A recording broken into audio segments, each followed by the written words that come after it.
قرآن چیخ چیخ کے کہہ رہے ہیں کہ جو نماز نہیں پڑھتا اللہ کے ہاں وہ مسلمان نہیں ہے۔ صحیح مسلم میں یہ حدیث لکھی ہے 246 کہ بندے کے کفر اور ایمان، شرک اور اسلام کے درمیان فرق ہی نماز ہے۔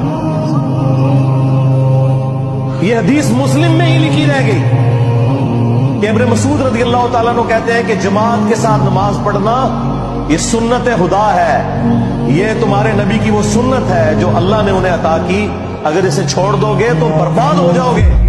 رسول اللہ کے زمانے میں اگر کوئی بیمار بھی ہوتا اور دو بندوں کے سہارے مسجد میں آ کے نماز پڑھ سکتا تو اس کی کوشش ہوتی کہ میں مسجد میں جماعت سے نماز پڑھوں، کہیں مجھے منافق نہ شمار کر لیا جائے۔